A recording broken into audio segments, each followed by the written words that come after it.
If playing Minecraft wasn't part of your childhood, then you really missed out. It is one of the greatest adventure-based games ever created. And if you combine that with one of the greatest story-based games ever in Pokemon, then you potentially have created the greatest game of all time. The thing is, that game has been created, and it's called Pixelmon. I have been playing Pixelmon for years now, and some even call me a master.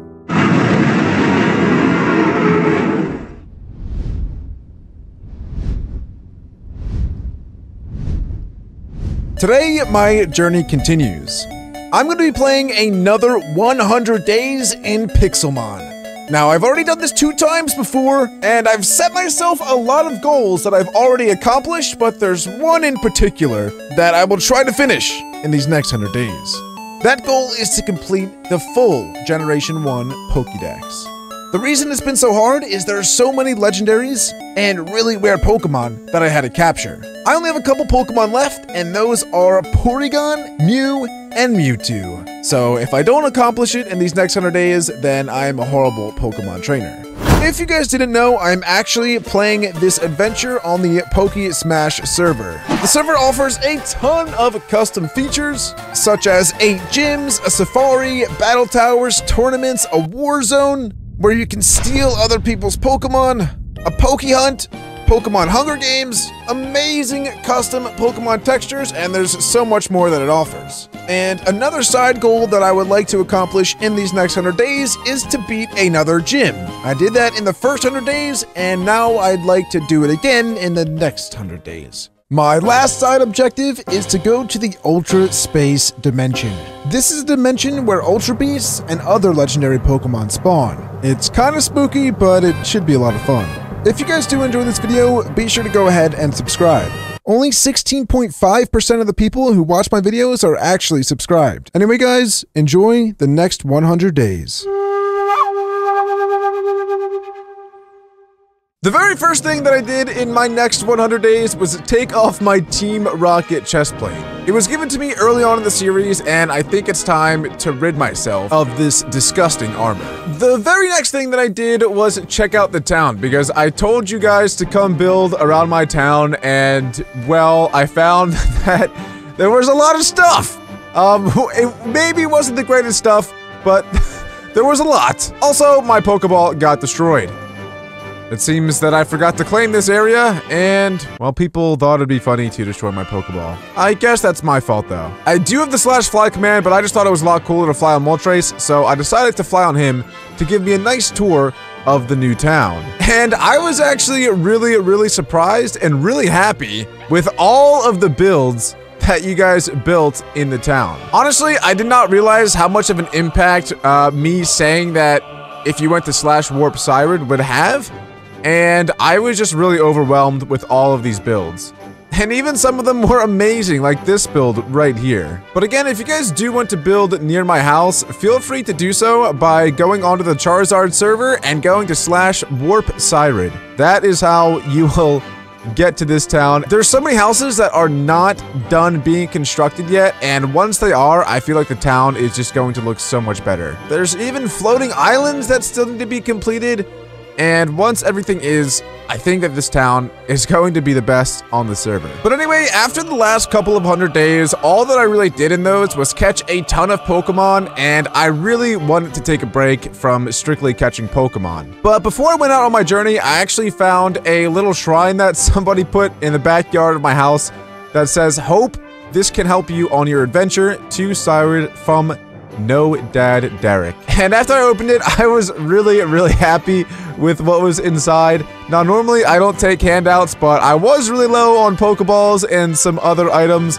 And getting the Toxic Plate and Sky Plate was certainly very useful. And lastly, he gave me something that was absolutely insane. He gave me 2 non-legendary IV boosts. That was honestly way too generous of him, and if I see him around, I'll definitely have to repay him somehow. As I put the plates back into my chest, I realized that I actually had 5 plates already. I believe you need to get to around 16 before you can summon Arceus, but it's definitely a good start. Anyway, I put everything else back in my chest and started my adventure. So if you guys remember, I actually caught every single Generation 1 Pokedex, which has been my goal for the first 2 episodes, except for Porygon, Mew, and Mewtwo. Now, I'm definitely not looking forward to catching Mew because the chance of him spawning is like 1 in a billion, so I'm gonna be saving that for later, and my first task will be to catch myself a Porygon. Every time you craft a PC, there's a chance that a part of the Porygon will be put into your inventory. You have to collect all the parts of Porygon and then put it into a crafting table in order to spawn one. The way that you actually craft a PC is with 6 aluminum plates, a redstone block, 1 piece of redstone dust, and 1 glass pane. Luckily, I did remember that at spawn, if you do jump down, there are Pokemon that drop redstone and glowstone, which meant I didn't really have to go to the nether to collect these items. And it turns out there's actually a Pokemon here that drops bauxite ore as well, which is how you get aluminum. So instead of mining, I actually stuck around and decided to kill a bunch of Pokemon. This way, my Pokemon would get a lot of levels in the process. And now that I had a level 100 Swampert, it was really easy to take out anything that spawned here. After battling Luxrays and Golems for about an hour, I realized that it was definitely the best way to collect redstone, glowstone, and bauxite all at the exact same time. Also, there were other people battling Pokemon in this area as well that allowed me to just run around and scoop up all the loot. Because of this, in only just under an hour, I was able to get stacks and stacks of bauxite and redstone and glowstone. So the next thing I did was go back home and smelt up all the bauxite. But then I realized that I barely had any coal whatsoever, so unfortunately, in the end, I did have to go mining. Also, the more time that I spent in my house, the more I realized that I hated it and that I really needed to renovate the entire thing. So I teleported randomly in the world and decided to just start digging straight down. And right away, I actually found coal, which was very lucky, especially because this was literally the only block that I was trying to find. Unfortunately, though, I still didn't have any fortune on my pickaxe, so I was only yielding 1 coal per block. But even with that small vein, that was enough to get a lot of my bauxite cooking. As I was mining, I actually found some amethyst, but I wasn't entirely sure what I could do with it. I think that you can make armor with it, but at the time, I wasn't sure. I found some redstone as well, which I didn't really need anymore, but was really good for getting levels. And I actually was level 33 after mining it. This was pretty important because later on in these 100 days, I wanted to enchant some armor and tools in general. This way, I could speed up the process of mining and other things around. I heard a lot of Pokemon around me as I was mining, and I found the cave that they were all in. It's a lot easier to find caves when playing Pokemon because all the Pokemon in the caves just yell. So I ended up finding a lot of really cool Pokemon. I found a Diglett, a Drillbur, a Roggenrola, and a couple of others. But more importantly, I found even more coal, which is really all I was here for. Eventually I found a lava pool, and on top of lava pools, it's pretty common to find fire shards. What you can do with fire shards is combine them in a crafting table to make an entire fire stone. And then I watched a bronzer burn to death in a lava pool. And then I saw a Ghastly that was on fire as well, and it was one of the most scary things I'd ever seen in my entire life. As I was mining, I remembered that a diamond pick is not even the best pick that you can get in the game. With some of the stones, like fire stones and water stones, you can actually craft armor and tools. And one of the tools you can craft is a thunderstone pickaxe. It's definitely something that I want to get by the end of these 100 days because they are the fastest pickaxes that you can possibly get. Also, you can even craft thunderstone armor. With this armor, you get an insane permanent speed boost. And after I was mining for a while, I thought that I found diamonds, but turns out they weren't. These are actually called crystals. Crystals are similar to sapphires and ruby and amethyst, where I believe you can craft armor with them. Unfortunately, there's not a really big reason to craft armor in Pixelmon, as it's really hard to die since there are no mobs. But the armor does look pretty cool in general. Anyway, I decided to go back home because I had an entirely full inventory of coal, iron, gold, you name it, I had it. Except for diamonds. And I didn't realize this at the time, but that whole time I was mining, it turns out none of my bauxite ores smelted. which was really disappointing because I thought that they would. It's okay though, because I had 8 furnaces going, which would make this process a lot faster. And as I waited, I decided to tear down my entire house and start from scratch. I know that a lot of you guys actually liked my house and told me that it was pretty good, but honestly, I never liked it, and I was kind of embarrassed that it was my house at all. I've seen other people's 100-day videos, and not a single other person has made a house this bad, so I felt like there were some expectations that I had to meet, and so, yeah, I decided to just completely restart. After I finally destroyed my entire house, all of the bauxite was turned into aluminum ingots. As I was taking out the aluminum ingots, I was putting in a bunch of cobblestone because I wanted to build my new house out of either cobblestone or stone brick. But if you guys remember, I did say that we need aluminum plates, not aluminum ingots. And to get aluminum plates, you actually need to craft a Pixelmon anvil. And the Pixelmon anvil is a lot less demanding than an actual Minecraft anvil. It only requires 8 iron ingots. And basically the way that you get aluminum plates is you place down the anvil, and then you put an aluminum ingot on top of the anvil. After you do that, you need to craft yourself a Pixelmon hammer. To craft the hammer is pretty simple. All you need is sticks and stone or iron or diamond, whatever you really want. I didn't have any diamonds, so I decided to get an iron hammer. And so what you do with the hammer is you just run up to the anvil and you just start smacking it until the ingot turns into a plate. This process, unfortunately, takes a very long time. So guys, I'm not gonna lie, I ended up taping my mouse down so that I would just keep banging this thing.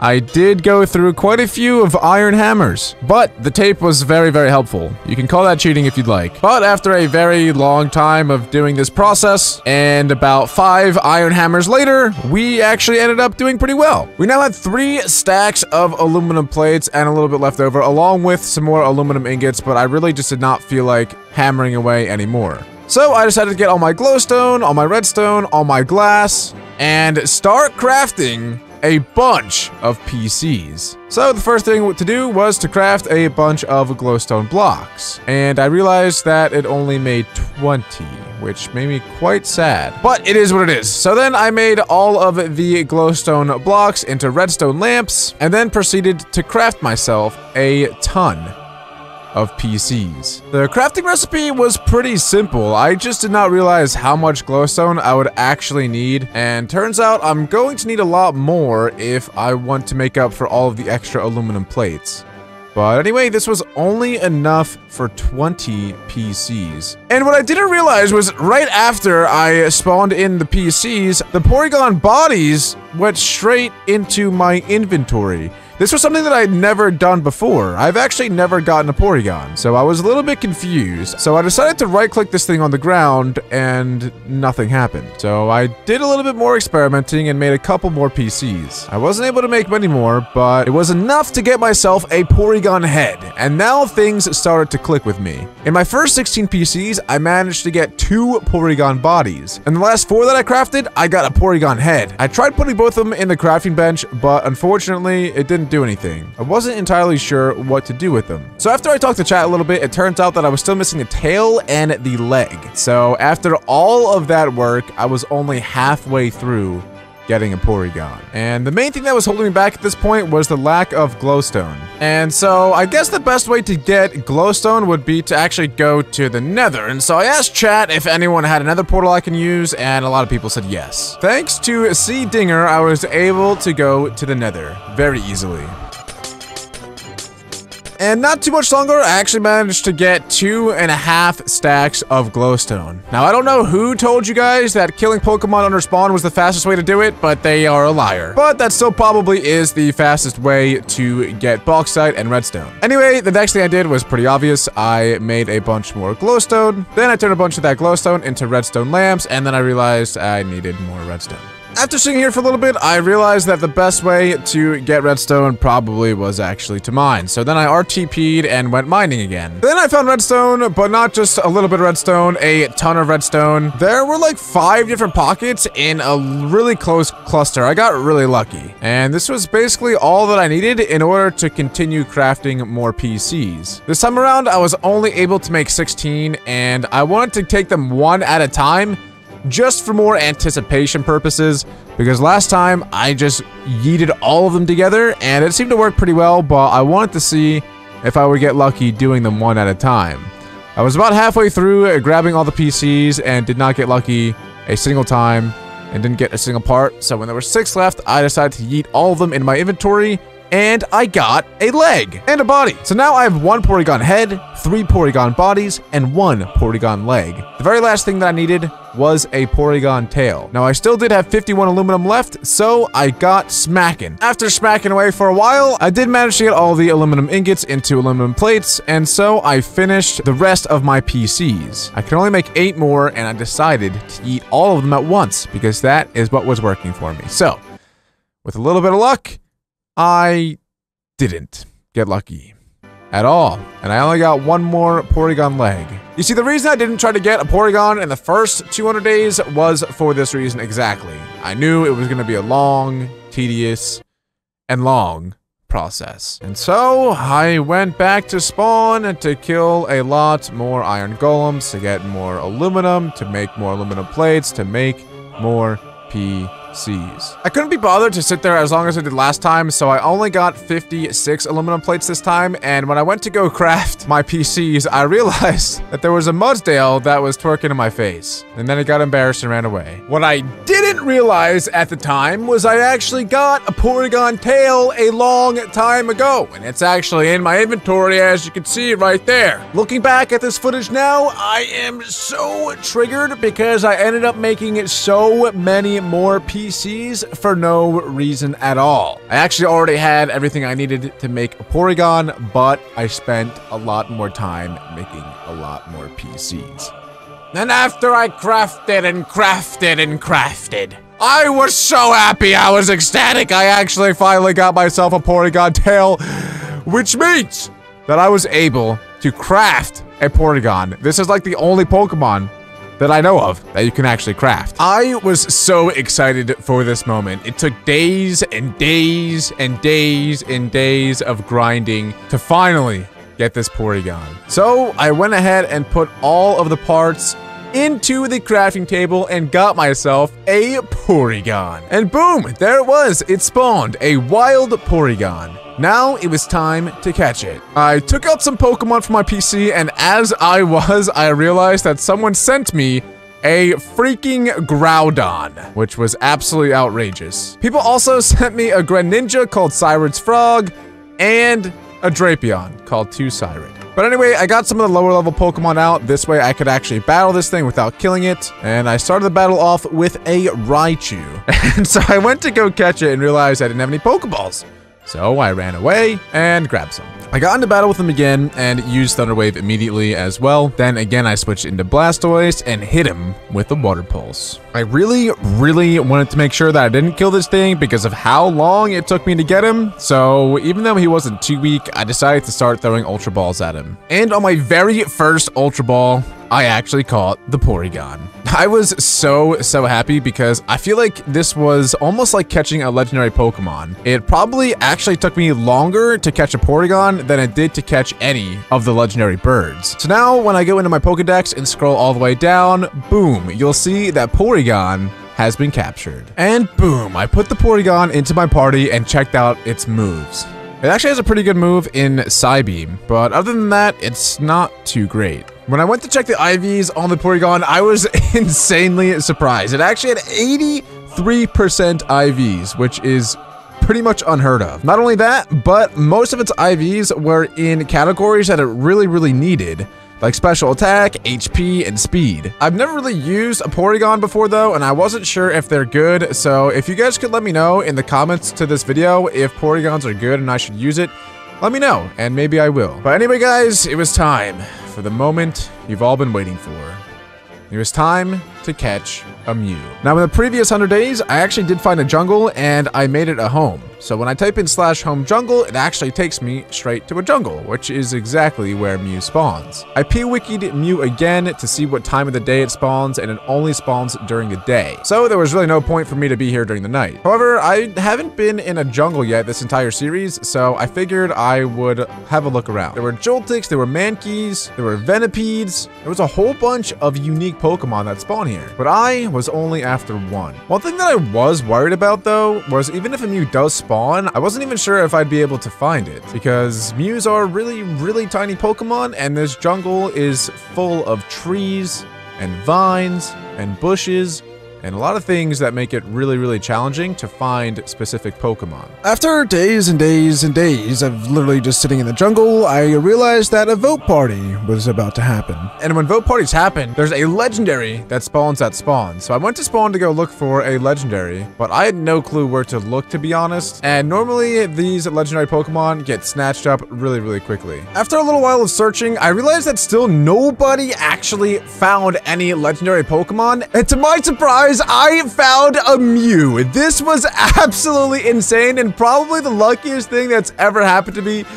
ever playing Pokemon. After I found the Mew, the first thing I did was try to get my Raichu out. I had to go really quick though, this way no one else in the server would find it before me. I was panicking. I managed to find my Moltres as well, which I replaced for Dugong. And then it was time. I engaged the Mew in a battle. The first thing I did was Thunder Wave the Mew. That was most important, that the Mew would be paralyzed. I really didn't want to kill it, so what I decided to do was just throw an Ultra Ball. I know it was really unlikely that a level 59 Raichu would kill it in one hit, but one of my only moves was Thunder, and if I got a crit, I was worried that might have killed it. And then I realized I didn't really have any other Pokemon that would do too well against it. And then somehow, some way, on my very next Ultra Ball attempt, I caught the Mew. Even though it almost had full HP. That was so lucky. Everyone in chat was spamming F because the IVs on it were not good. They were only 62%, but it did have perfect special attack and perfect HP. So I'm not complaining. But this was so amazing. This was so important for the future of these 100 days. But honestly, this was probably the best thing that could have happened. And now my Pokedex was complete, except for one single slot, the Mewtwo.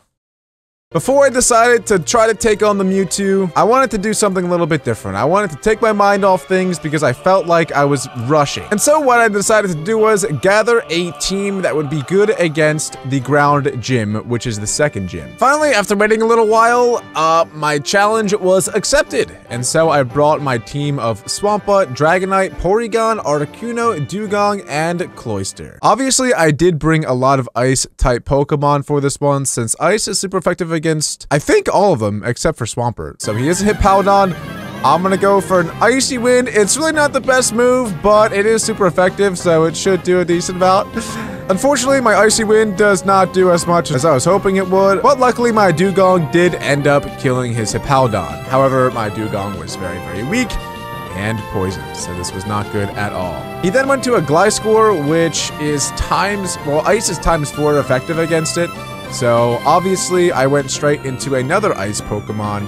I decided to go with Articuno because I knew Gliscor was better at physical defense than special attack, and I knew Articuno had Ice Beam. So I went for an Ice Beam, and I one-shot it. Honestly, I'm not sure why he didn't switch out, but I will take it. I'm not complaining whatsoever. And then he switched into Seismitoad, and to be honest, I didn't really know what to do at this point, so I just went to Porygon because I didn't know what else to do. I wanted to save my Articuno for later on in the battle because I think that he's going to be important, and he's not really going to be able to do much against the Seismitoad. So I switched into Porygon and decided to just use Psybeam, but unfortunately, it really didn't do much against his very strong Seismitoad. I didn't really know how good Porygon was going to be, and he ended up dying pretty easily without doing too much damage to Seismitoad, but that's okay. I didn't really expect much. And so the next thing I did was I went to Swampert and decided to do an Earthquake. I wasn't really sure how much it was going to do, but ended up actually doing a decent amount. And I know that Seismitoad is a very tanky Pokemon, so I knew it wasn't going to do like a crazy amount. But very unluckily for me, I got frozen, which is probably like the most unlucky thing possible. It's probably the worst status effect that you can get, but I did thaw out of the freeze in 2 turns, so it wasn't really the worst thing ever. He then switched into Excadrill, who I thought was going to go before me, and did because he used Rapid Spin, but it didn't kill me. And then I just used Earthquake and killed it in 1 shot, so that was pretty lucky of me. And then I just kept riding out Swampert to see what else he could do, but unfortunately, Nidoking did kill me. It went first, which I didn't realize that Nidoking was actually fast, but apparently he is. Then I was torn between going to Articuno or Cloyster. I thought Nidoking might have a rock type move, so I decided to go to Cloyster because rock is super effective against the Articuno. So I went for an Icicle Crash, and it did a ton of damage, a lot more than I was really expecting. And it went really well. So my Cloyster took out his Nidoking, and at this point in the battle, I was kind of lost. I didn't know how many more Pokemon he had left, but then he sent out his Swampert, and then it was down to what I thought was a 2v1. So I went to Dragonite, and I used Outrage, which is his best move, and it did a ton of damage. And then I used Outrage again because it takes 2 to 3 turns, and boom, his Swampert was dead, and that was the end of the battle. From beating the gym, I got myself $10,000 and 5 rare candies along with the Quake badge. After beating the gym, the next thing that I wanted to do was start construction of my new base. I started by grabbing all of the stone out of my furnace and turning almost all of it into stone brick. Then I made a bunch into slabs because that was a really good way to conserve a lot of the stone bricks, and you could also combine slabs in order to make chiseled stone bricks. A lot of people don't really know that, but chiseled stone brick is one of the coolest building blocks in my opinion. The first thing I did was work on the outline of my new house. Now, I've said this before, in my first 100 days, I do not pride myself on building, so if this house comes out horribly, I apologize in advance because I'm not a good builder. I wasn't entirely sure what I wanted, but I started with a nice little checkered pattern as you enter the house. After getting a lot of the flooring done, I realized that I really wanted to build out of spruce instead of oak, so I decided to venture out and try to find some spruce trees. And as I was grabbing a ton of wood for my house, I saw that a wild Stakataka actually spawned in the Extreme Hills biome. And so I ventured out looking for an Extreme Hills, and it turns out I was right next to one, and I started to get my hopes up a little bit. So I started flying on my Dragonite to search for this Stakataka. As I was searching, I found a Deino, which is actually pretty good, and a Druddigon as well, but unfortunately, I did not find any Stakataka. Turns out the whole time I was mining for what I thought was spruce, I mined for dark oak, but I decided to use this anyway because I never really used dark oak, and I thought it would still look pretty cool. And after hours and hours and hours and hours of working on this house, it was finally time to show you guys. Here we go. In 3, 2, 1, voila. Here is my brand new house. Now, I know it's not anything too crazy. It's not the greatest thing ever, but it took me freaking forever. You have to realize I'm really not a great builder, and so for me to do this took a lot longer than it would most other people. As I was building it, I didn't really know what I was going for. I was kind of just building, and whatever happened, happened. And so that's why there's kind of some really weird things here and there, because I didn't really know, I didn't have a game plan at all. Also, there were people watching me basically the entire time, and they're now in my basement. Oh yeah, I made a basement. It's not much of a basement, and it's something that I need to work on at some point. But I've been working on this for hours and hours and hours, and I'm just ready to be done. I'm ready to be done. Now, I know it's not much, but like I said, I really tried my best, and this is what we ended up with. I had a lot of symmetrical issues when I was building this thing. I had to tear down a lot of things and build them back up as I was going, but this is like the best that I could do. Again, I know it's not the greatest house ever, but I certainly think it's a massive upgrade from what we had, so I'm pretty happy with it. But anyway, now that I was finally somewhat satisfied with my new house, it was time to go for Mewtwo. As I was about to start my adventure to go and get a cloning machine, I ran into Dream. Not quite Dream. I guess this is Dream's cousin.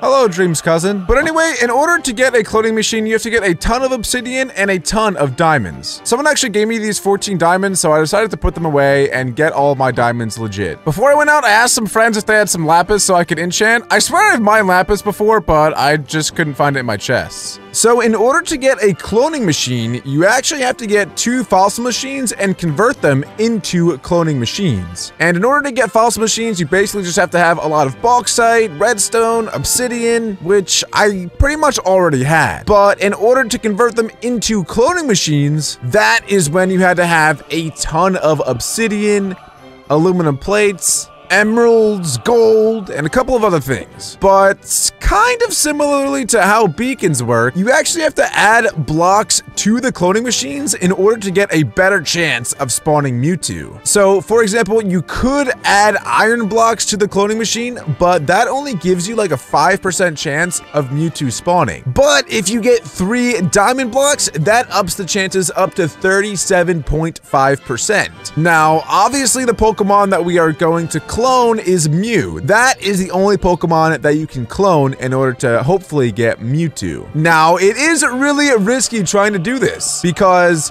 if you do get a Mewtwo, the entire cloning machine breaks. So you only have 1 chance at catching the Mewtwo. And if you don't get a Mewtwo, then you get a Ditto, which is still pretty cool. And the cloning machine doesn't break, which is nice, but you can only get Ditto 3 times before you can no longer use that Mew that you were using to clone. So you basically have to get Mewtwo within your first 3 tries, or else you have to catch a whole other Mew to clone, which is why I am making sure that I get a ton of diamonds so that my chances are the highest they can possibly be. I've gotten really unlucky with finding diamonds, and I finally found my first batch. I got 6 from my first pocket, and I still had a lot more to go. I found a huge cave, and I found even more diamonds in it, but this time I decided to use my Silk Touch pickaxe in case I got fortune later down the line. I saw what I thought were diamonds, but it was just crystals. Again, I thought I saw more diamonds, but again, it was just crystals. I hate crystals. Again, I found what I thought were diamonds, but it was just crystals.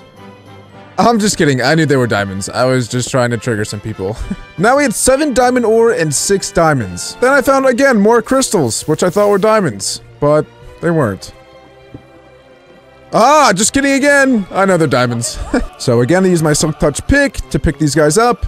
I found even more diamonds that were hiding under redstone blocks, or redstone ores. And finally, I found my last batch of diamonds that I needed to make all 3 diamond blocks.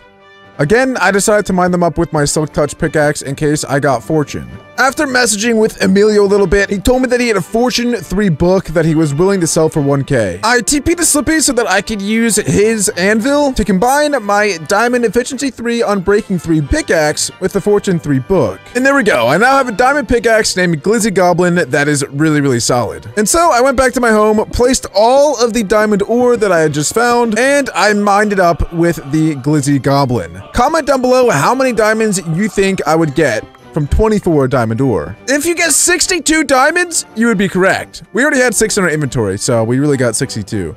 That is an insane amount of diamonds. So the next thing I did was gather all the materials I needed in order to craft 2 fossil machines and convert them into 2 cloning machines. Crafting a fossil machine actually takes a bunch of different parts. So the first one I crafted was the fossil machine top, and then I crafted the display, then the tank, and lastly, the fossil machine base. Then after you combine all of these together, you get yourself a fossil machine. I did this process twice, and now I had 2 fossil machines. The next thing I crafted was the item that combines the 2 together, which is the cloner cord. And the last thing I had to do was convert both of the fossil machines into cloning machines. Except there were 2 different cloning machines I needed. The first one required gold and was called the orange tank, and made the green tank. The next thing I did was make a bunch of diamond blocks, which is why I mined all the diamonds in the first place. It was time to combine the green tank with the orange tank to create the cloning machine. My heart was racing. After days and days and days and days and days of trying to get myself a Mewtwo,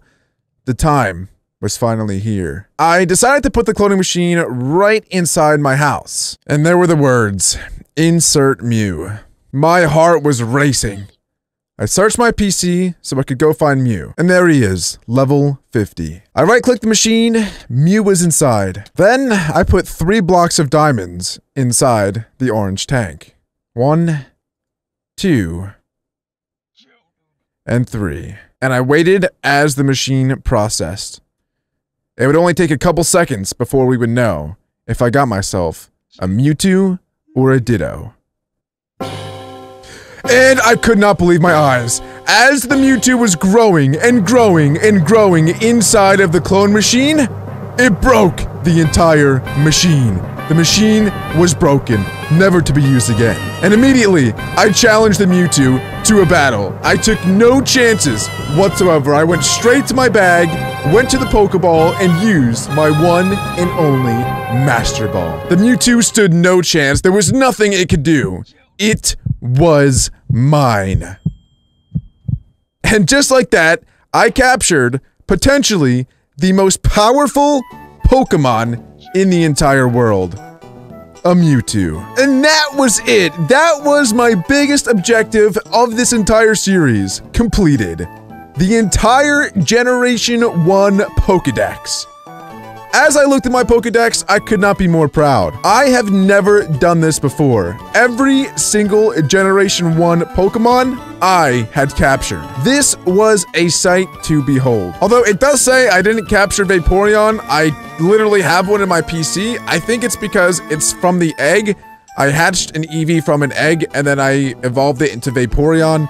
And for some reason, it doesn't say that I caught it. But I'm counting it as a catch. But there we go. The infamous Mewtwo. Mewtwo is a Pokemon that was created by genetic manipulation. However, even though the scientific power of humans created this Pokemon's body, they failed to endow Mewtwo with a compassionate heart. That is what you call intimidating. Capturing Mewtwo was easily one of the hardest things that I have ever done in my YouTube career. It was such a long process. Looking back on it, if I hadn't gotten so lucky with the Mew spawning at the vote party, then I'm not sure I ever would have been able to do this. Honestly, I couldn't be more happy. So I decided to take Mewtwo on a tour.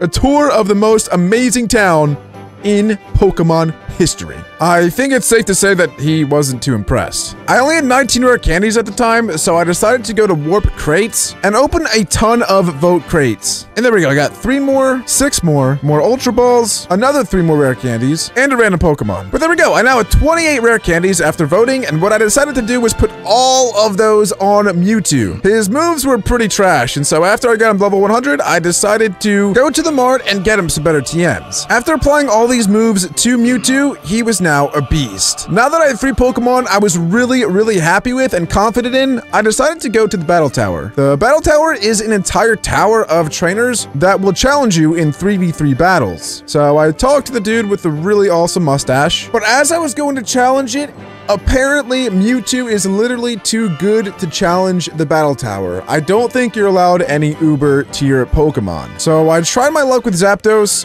and it let me. So this was my team. My first matchup was pretty crazy. It was a Salamence against a Dragonite. I tried to risk it for the biscuit and I went for a Dragon Dance. Unfortunately, it didn't work well and the Salamence killed me in 1 hit. It also had Moxie, which means every single time that it kills any Pokemon, its attack gets raised. So I quickly switched into Swampert and went for an Ice Punch, but I died in 1 hit. And so did my Zapdos.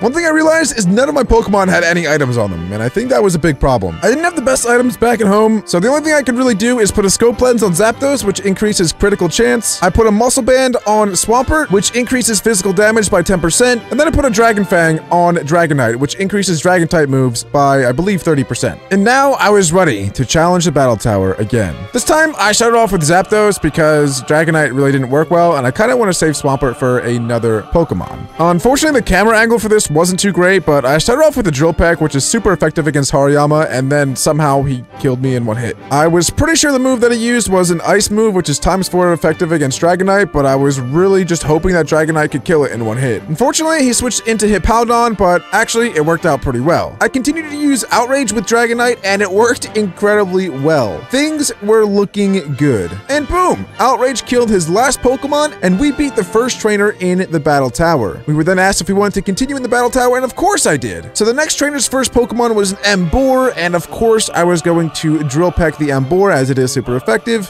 and then it killed me in 1 hit. Again, I'm not sure Zapdos survived a singular turn in any of these battles yet. My next option was to go to Swampert, and I decided to Earthquake. Somehow the Emboar was faster than my Swampert. I didn't realize that would be the case. And then I tried another Earthquake, but somehow Ninetales can learn Solar Beam. So things just weren't really going too great. Again, I thought Ninetales would have to recover from the Solar Beam, but apparently he didn't, so I tried to get a Dragon Dance off, and it just really didn't go well. But fortunately, I did manage to kill it in the end. My last hope was to one-shot this guy with an Outrage, and I did. So Dragonite has honestly carried me so far through these first 2 trainers, and I was not very optimistic for the next one, but I gave it a shot anyway. And so the first Pokemon that I battled was a Ditto, which obviously transformed into a Zapdos. This was a very awkward battle because the only move that we could use against each other that did any damage was, I thought, Drill Peck, but apparently electric moves affect Zapdos. I did not realize this, so that was pretty awkward. So knowing the moves that the Ditto had, because it was the exact same Pokemon as my Zapdos, I went to Swampert, because electric does not affect Swampert. And I decided to Ice Punch this thing, but of course it goes into a Ferrothorn, because why not? This was a really bad matchup for my team, and I really didn't know what to do. I went for a Hammer Arm, but I didn't expect much. It actually did more than I thought, but I knew that he would have Power Whip and kill me in one hit. Now, once again, it was down to my Dragonite. So I decided to Dragon Dance because I thought it was my only chance at sweeping this guy, but unfortunately, it just was not going my way. I tried an Earthquake, but it just was not enough to take down the Ferrothorn, and unfortunately, he got the best of me.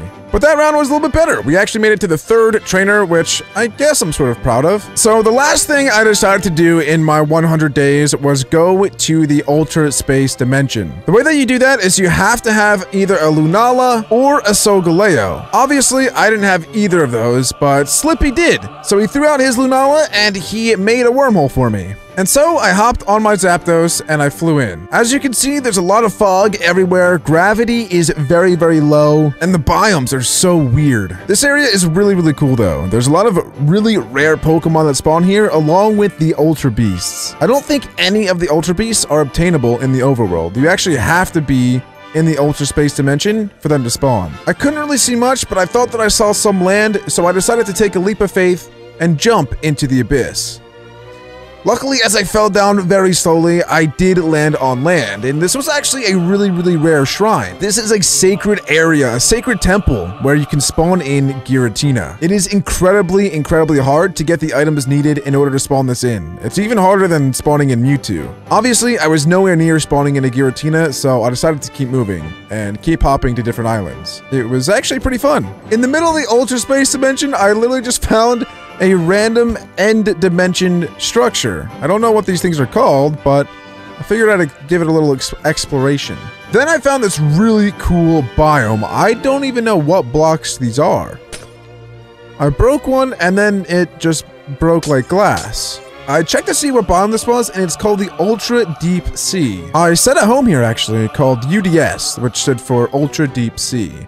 I had a feeling that there were some Ultra Beast Pokemon that would spawn here. I was exploring this biome for days and days and days and days and days, waiting for something really cool to spawn, but the coolest thing that spawned was an incredibly fat Clefable, so I decided to catch it. I saw in chat a wild Virizion spawned in a Forest Hills biome, and I was pretty excited, but I didn't think that they spawned in the Ultra Space Dimension, so I kind of just went on my way, not really thinking too much of it, until I found a freaking Virizion. This was absolutely insane. Honestly, I had no idea that they spawned in the Ultra Space Dimension. I've been exploring this dimension for so long, waiting for something amazing like this to happen, and it was finally time. I decided to change who I had in my party so that I could tank some more hits from it. I engaged in battle with my Raichu and went straight away for a Thunder Wave so I could paralyze it. This went perfectly. My next move was a Thunder, which I knew wouldn't do too much damage, and I actually missed anyway. So then I went into Machamp and decided to do a Wake Up Slap. And another one. And another one. And I didn't want to use another Wake Up Slap because I wasn't sure if I was going to kill it or not, so I just went for some Ultra Balls. I had someone supporting me in my battle, and it was none other than Psycho Michael. And just like that, with a little bit of luck and Psycho Michael's help, we managed to catch ourselves a Virizion. It even had really, really good IVs. It had perfect HP, perfect defense, perfect speed, and decent attack. So of course, the next thing I did was go into my team to find it. And guys, I have to say, I was really, really proud of my team. Not only did I have these 6 amazing Pokemon, but I still had an Articuno and a level 100 Dragonite. After a whole 300 days of playing Pixelmon, I think I've come a very, very long way. We've beaten 2 different gyms. We've completed the entire Generation 1 Pokedex. We've been to the the war zone and caught some shadow Pokemon. We've challenged the battle tower and did decent on it in one of the rounds. We've been to the Ultra Space Dimension and even caught a legendary while we were there. And we even built a really cool house. These past 100 days were probably my favorite because we managed to finally finish some of the original goals we had in the first 100 days. So I'm really proud of myself and where I am now. If you guys enjoyed this 100 days, be sure to go ahead and leave a like rating. That'll show me that you want to see yet another 100 days video of Pixelmon. But anyway guys, that's going to be it. Thank you all so much for watching, and I'll see you in the next one.